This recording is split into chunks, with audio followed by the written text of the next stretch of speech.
Je n'arrivais pas à m'endormir la nuit dernière. Mon esprit n'arrêtait pas de tourner en boucle avec des pensées intrusives. Et elles semblaient toutes pointer vers une seule conclusion. Je pense que j'ai rencontré Satan la nuit dernière. Je sais que ça paraît tiré par les cheveux et un peu irréaliste, mais écoutez ce que j'ai à dire. Et vous pourrez décider ensuite si je raconte des conneries ou pas. Vous voyez, la nuit dernière après le travail, je suis descendue sur la plage et je me suis prise une bière. J'étais assise sur un rocher au bord de la mer et je profitais du paysage magnifique. C'était une soirée calme et sombre. Et c'était génial. Parfois j'aimais être seule comme ça. Quelque temps après m'être installée confortablement sur le rocher où j'étais perchée, je me suis arrangée pour que les bruits de vagues qui s'écrasaient sur la plage soient la seule chose à laquelle je prêtais attention. Ma ligne de pensée, ou plutôt son absence, fut interrompue par la voix quelque peu grave et rauque d'un homme. L'homme, dont la voix semblait être celle d'une personne tourmentée par quelque chose, m'a demandé si ça ne dérangeait pas qu'il s'asseye près de moi. Je n'ai pas pu dire non. Je veux dire, il y a plein de rochers où il aurait pu s'asseoir, et ils font partie de la nature. Alors je lui ai dit que c'était bon. L'homme s'est assis sur un rocher à côté de celui où j'étais perchée. J'ai pris une gorgée de ma bière, je me suis retournée vers lui et j'ai dit « Vous avez l'air d'avoir quelque chose qui vous tracasse. On peut en parler si ça ne vous dérange pas. » Je sais que c'était bizarre de dire ça à quelqu'un qu'on vient juste de rencontrer. Mais ce n'était pas comme si j'avais mieux à faire. Et il semblait venu pour se vider l'esprit de quelque chose. L'homme dont le visage portait les marques du passage du temps et des effets d'un stress prolongé s'est tourné vers moi. Ses yeux bruns foncés ne montraient aucune émotion. Et ses cheveux châtains clairs hérissés bougeaient doucement dans le vent. Il a souri puis il m'a dit « Bien sûr, mais j'ai une question pour toi. Pourquoi les humains détestent-ils Dieu autant de nos jours ?»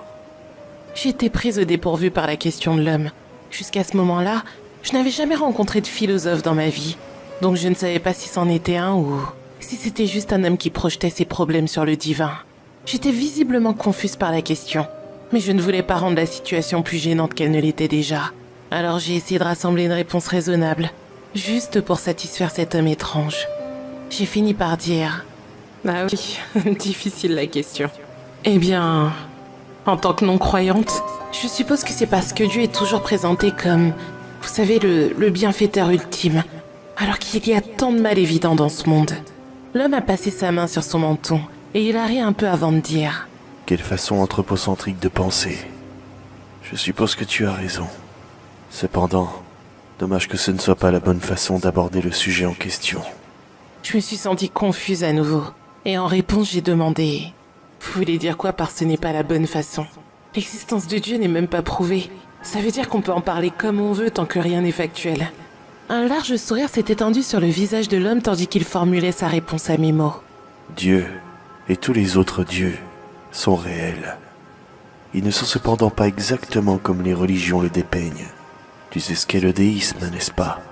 Eh bien c'est comme ça en réalité, quand il s'agit de notre Dieu, celui qu'on appelle aussi Jéhovah ou Yahweh. Je n'arrivais pas à croire les mots qui sortaient de sa bouche. À ce moment-là, mon esprit avait remplacé toute ma rationalité par de l'émotion. Et j'ai explosé sur l'homme en haussant un peu la voix. Pas prouvez-le? Ok. Tu es né le 26 octobre 1994. J'ai eu l'impression que mon cœur s'arrêtait. Comment est-ce qu'il pouvait savoir cela? Comment connaissait-il ma date d'anniversaire exacte? Je veux dire, j'ai des réseaux sociaux et certaines de mes infos personnelles sont en ligne, mais je ne connaissais pas cette personne. J'ai pensé qu'il pouvait être un harceleur ou quelque chose comme ça. Mais pour en être sûr, il fallait que je voie ce qu'il savait d'autre sur moi. Alors j'ai décidé de continuer à essayer de garder un air impassible. Il a continué. Ta première relation sérieuse était avec un garçon nommé Evan. Et c'était le premier blond aux yeux verts que tu aies jamais rencontré. Je n'arrivais plus à maintenir mon air faussement impassible. Il en savait trop, d'une manière ou d'une autre. Je me suis levée d'un bond et j'ai crié « Putain, mais vous êtes qui? Et comment vous savez ça ?» Il avait raison. J'étais bien sortie avec ce garçon quand j'avais 13 ans. Avant tout ce qui était Facebook et Instagram, et avant que des papiers légaux me concernent. Eh bien, tu voulais une preuve de l'existence de Dieu, non? Je te l'ai donné. Si ce n'était pas pour ce qu'il m'a donné personnellement, je ne pourrais pas savoir tout ça. Je ne croyais pas un mot de ce qu'il disait à ce stade, et j'ai crié à nouveau. Vous racontez des conneries. Vous avez probablement obtenu tout ça de quelqu'un pour m'atteindre. J'appelle les flics maintenant. Vous êtes finis. J'avais sorti mon téléphone et commencé à composer le numéro. Oh, eh bien alors, je vais juste te dire quelque chose que tu n'as quasiment dit à personne. Sur toi-même, à l'âge de 8 ans, tu Tu as mis le feu à la maison des voisins, juste pour rigoler avec tes amis. J'ai lâché à la fois mon téléphone et ma bière par terre, et il s'est arrêté de parler. Je ne savais pas comment il savait ça. Personne ne savait ça. J'avais gardé ce secret. Je pense que j'essayais de le refouler. Il ne pouvait pas savoir. J'ai senti des frissons me parcourir l'échine et tout mon corps se raidir. L'homme a tourné la tête vers l'océan et a dit « Assieds-toi, petite. Je vais tout expliquer. » Je me suis rassise sur le rocher. Je ne savais pas quoi faire d'autre. Qu'il sache ça était impossible. Je ne voulais pas découvrir quelle autre chose impossible il savait ou pouvait faire. J'avais une peur bleue de cet homme à ce moment-là, et je l'ai encore. Il a recommencé à parler sans détourner son regard de l'océan. Dieu est un être vivant. Bien qu'il ne soit pas biologique, il est vivant quand même, et il a créé cet univers. Mais pas au sens habituel. Il a simplement lancé les événements qui ont fini par mener au Big Bang. Il n'est jamais vraiment intervenu dans cette réalité. Il a cependant fait apparition sur cette planète et quelques autres de temps en temps. Lors d'une de ces fois, il a rencontré Abraham le Cananéen et il lui a dit que s'il voulait que les gens se souviennent de lui pour l'éternité, il devrait révolutionner sa façon de penser et d'agir. La partie triste, c'est que nous voyons encore les signes de cette pensée révolutionner les religions abrahamiques. Dieu n'a jamais été fan d'être adoré. Il ne connaissait même pas ses pratiques pour la plupart. Le truc, c'est qu'il ne voyait pas l'humanité comme plus importante que tous ses autres projets. Et crois-moi, il y en avait beaucoup. C'est quelque chose que vous, les humains, avez tendance à oublier. Les êtres omniscients doivent constamment occuper leurs esprits. Sinon, ils deviennent fous. Ça expliquerait ce que disent les religions abrahamiques sur lui, qu'il peut être bon, et qu'il fait des choses mauvaises pour le bien de l'humanité. Drôle de chose cependant, il ne saurait pas qu'il fait ces choses mauvaises par une psyché brisée, plutôt que par un plan divin ou une boussole morale suprême. Si c'était le cas, ça nous amène au point suivant. Même si Dieu était une sorte de soin excessif de l'humanité, il ne peut quand même pas éliminer tout le mal de ce monde, simplement parce qu'il est occupé. Avant que tu ne me demandes pour l'omnipotence, elle est relative et nécessite son attention dans tous les cas.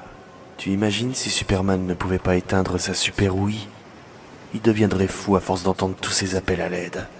Tout commençait à avoir du sens pour moi. Ça sonnait bien plus réaliste d'avoir un être extrêmement puissant qui a lancé notre univers et n'en avait jamais trop rien eu à faire. Du moins, plus crédible que ce que les religions essayaient de nous faire avaler depuis les derniers siècles. C'est stupide de croire qu'un être tout-puissant se soucierait autant d'une seule espèce de primate. J'ai pris une profonde inspiration et j'ai osé poser à l'homme la question suivante. Alors, comment vous vous intégrez dans tout ça? L'homme m'a regardé à nouveau avec son visage sans expression et a dit « En résumé, je suis un de ses fils. Vous nous appelez des anges. Je n'ai jamais vraiment compris l'idée que les enfants de Dieu soient ses messagers. C'est juste une autre stupide assumption humaine. Enfin bref, avant que tu ne poses plus de questions, sache ceci. Je suis plus vieux que cet univers. J'avais l'habitude de voyager ici souvent.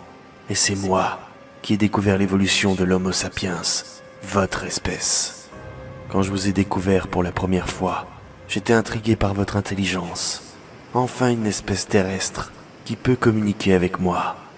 Je voulais que Dieu vous aide à avancer et à prospérer. Et il a rejeté mes demandes, en prétendant que ça perturberait l'ordre naturel. Amusant, quand on sait que créer de nouveaux univers pour lui ne perturbait aucun ordre naturel. Étant l'enfant obéissant que j'étais à l'époque, j'ai écouté et n'ai rien fait pour votre espèce. Jusqu'à il y a environ 60 000 ans, où votre population a chuté drastiquement. Éruption du Toba? C'est la croyance commune, mais non. Les migrations de votre espèce hors d'Afrique n'ont pas été si réussies au début, donc les chiffres ont plongé. J'étais convaincu que votre espèce pourrait s'éteindre. Alors j'ai fait le voyage jusqu'à ce petit rocher charmant, et j'ai aidé vos ancêtres à comprendre ce qu'ils devaient faire pour assurer la survie de leur espèce. Day l'a découvert et n'a pas aimé mon travail, même si ça a beaucoup aidé votre espèce. Il s'en fichait complètement. J'avais perturbé son ordre naturel et une dispute intense s'en est suivie. Garde ça en tête. Nous sommes tous des êtres faits d'énergie et il est plus puissant que moi. Donc pas de physicalité réelle impliquée. Je commençais à assembler les informations. Je pensais savoir qui était cet homme, et je n'aimais pas l'idée d'imaginer que j'avais raison. Je suis restée assise là, et j'ai attendu qu'il me prouve que ce que je pensais était réel, ou qu'il affirme mes pensées probablement folles. À la fin de notre dispute, il a demandé à un de mes frères de me jeter hors de notre dimension d'origine, ce que vous appelez le paradis. Et pendant que le petit con obéissant, que mon frère est, essayait de faire ce qui lui était commandé. Je pouvais sentir l'homme se tendre en parlant. C'était la première fois que je le remarquais s'impliquer émotionnellement dans ses mots. Et ça m'a fait un peu flipper. Je suis restée silencieuse et il a continué. Ça ne s'est pas bien passé, car j'ai presque amené mon frère avec moi. Dieu a fini par faire le boulot lui-même. Il m'a jeté hors de sa maison et dans une cage à l'intérieur de ce charmant petit rocher sur lequel nous sommes actuellement assis. Vous savez, une chose qu'il n'a jamais pu faire, c'est mettre fin à mon existence, ni physiquement, ni émotionnellement. Et oui, il a des émotions. J'ai de nouveau eu l'impression de faire une crise cardiaque. Et j'ai senti une peur monter dans mon corps. Lentement, douloureusement. Et j'ai même commencé à me sentir physiquement plus froide. J'ai avalé ma salive et j'ai lentement formé la question suivante. Est-ce que vous êtes le diable ? Bingo. A-t-il lancé en levant un bras en l'air. C'est un de mes noms ici sur Terre, avec Satan, l'accusateur, Lucifer, la bête, et ainsi de suite. Au paradis, on n'en avait pas vraiment. Ce qui rend le fait d'en avoir un tas ici d'autant mieux. Alors, qu'est-ce que vous voulez de moi ? Je ne sais pas qui ou comment ou pourquoi, mais tous les mythes sur moi, à part la chute de l'immortalité, sont totalement faux. Je pense qu'Enoch, qui a été le premier humain à découvrir notre existence par lui-même, est en quelque sorte responsable de ça. Tout ce que je veux de toi, c'est ton âme éternelle, bien sûr. A répondu l'homme. Mon corps s'est figé et mes yeux se sont écarquillés dans une terreur totale. Cette personne, qu'il soit le diable ou pas, était assez folle pour me terrifier à mort à ce stade. Il a remarqué ma peur et a commencé à rire. Son rire étonnamment ne semblait pas maléfique ni même étrange. Peut-être qu'il était juste doué pour cacher ses intentions. Je n'en suis toujours pas sûre. Il a fini par arrêter de rire et a dit « Je plaisante. Les âmes n'existent pas, donc tu n'as rien à craindre. Ni jugement divin ou quoi que ce soit de ce genre, puisque le paradis est simplement ma dimension d'origine. Et les seuls humains à y finir sont Enoch et celui que vous appelez Gautama Bouddha, pour leur découverte concernant la nature supérieure et la physique avancée, comme notre existence. Jéhovah était étrangement enthousiaste à l'idée de les avoir au paradis apparemment. Et l'enfer, eh bien, c'est ma cage, qui d'ailleurs s'est brisée lors d'un tremblement de terre il y a quelques milliers d'années. As-tu des questions pour moi cependant ? Garde en tête que je ne peux pas voir l'avenir ou lire les esprits des êtres morts. » Pour une raison quelconque, cet homme qui prétendait être le diable m'a fait me sentir beaucoup plus à l'aise avec ce qu'il disait alors. J'ai soupiré, posé ma main sur mon visage, et je me suis demandé quelles questions je pouvais bien lui poser sans risquer de savoir quelque chose que je regretterais plus tard. Ça m'a pris quelques instants pour penser à quelque chose, mais ensuite ça m'a frappé. La question ultime. Alors j'ai posé ma main sur ma cuisse et j'ai réussi à rassembler chaque once de confiance que j'avais en moi en une seule phrase. Quel est le vrai plan du divin alors ? En demandant ça, j'espérais une réponse logique. Peut-être quelque chose sur les découvertes ou la création, ou même quelque chose d'artistique. J'ai cependant obtenu quelque chose qui me hantera probablement jusqu'à la fin de mes jours. Le mari. Tu as le sens de l'humour. Tu vas adorer celle-là. Il a continué. Le vrai plan divin était comme celui de tous les êtres vivants. Trouver le plus de plaisir, éviter le plus de souffrance. Mais le mot-clé, c'est « était ». Interloqué, j'ai demandé « Était ?» Oui, était. Il a tourné une fois de plus son visage vers l'océan et a continué. Tu vois, dans le cas de Dieu, et probablement tous les autres êtres à son niveau intellectuel, c'est trouver des moyens de ne pas devenir fou. La souffrance d'un Dieu, c'est la folie. Donc à un certain point, il est devenu obsédé par la mort elle-même, et il voulait découvrir ce que c'est de mourir. J'étais à nouveau confuse et je le montrais apparemment sur mon visage. C'est une histoire sur un enfant d'une femme vierge qui est le fils du Dieu et le Dieu lui-même. Ça te dit quelque chose? Oui, bien sûr. Jésus-Christ, la raison derrière le christianisme. Eh bien voilà la partie drôle. Jéhovah s'est rendu mortel en tant que cet homme, Jésus, et s'est fait tuer. J'ai essayé de le convaincre que c'était une mauvaise idée, mais notre Créateur a toujours été têtu. C'est là que viennent les histoires sur moi, essayant de tenter le Fils de Dieu, qui est aussi le Dieu lui-même, loin des voies toutes droites qu'il avait lui-même conçues. Mes yeux se sont écarquillés dans un choc complet et total. Je ne savais pas quoi dire. J'étais sûre à ce stade que je parlais à un fou.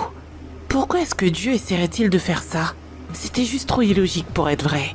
Le choc s'est vite dissipé et un sentiment d'alerte l'a remplacé. J'avais en fait un peu peur pour ma sécurité à ce stade, à cause de ma croyance que cet homme était fou au-delà de tout espoir. Il a pourtant continué. Dommage qu'il n'y ait rien qui puisse échapper à l'étreinte froide de la mort. Pas même un dieu. En remarquant mon regard choqué et inchangé, l'homme s'est levé du rocher où il était assis et a commencé à s'éloigner en disant « Eh bien, je suppose que je devrais y aller maintenant. J'ai l'impression que si je te donne plus d'informations, tu pourrais finir dans un mauvais endroit. C'était charmant, humaine. Au revoir. » Une fois que j'étais sûre qu'il était loin, je me suis redressée d'un bond. J'ai ramassé mon téléphone qui gisait encore sur le sable et étonnamment, il y avait 2 appels manqués quand j'ai regardé l'écran du téléphone. Pourtant, je ne me souvenais pas avoir mis le téléphone en silencieux. La chose qui m'a fait changer d'avis sur ce type cependant, c'était une couche de glace que j'avais remarquée en passant près du rocher où il était assis. En le voyant, j'ai couru. J'ai couru jusqu'à atteindre ma maison, à 20 minutes de là. Je pense que j'ai rencontré Satan la nuit dernière. Je ne sais pas si tout ce qu'il m'a raconté est réel, car comme on le sait tous, le diable est un menteur. Mais si c'est le cas, c'est vraiment effrayant de savoir que nous vivons dans un monde sans Dieu. Mais surtout, que lui erre librement.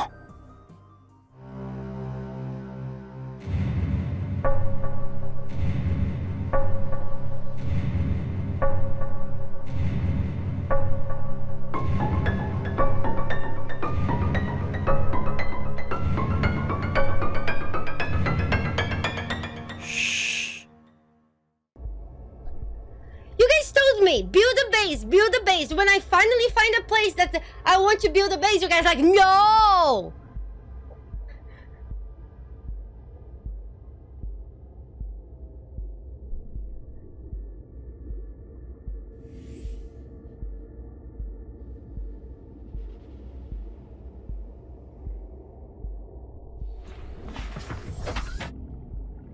Gosh.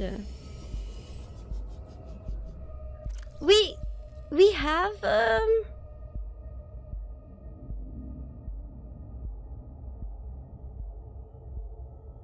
we have, a bio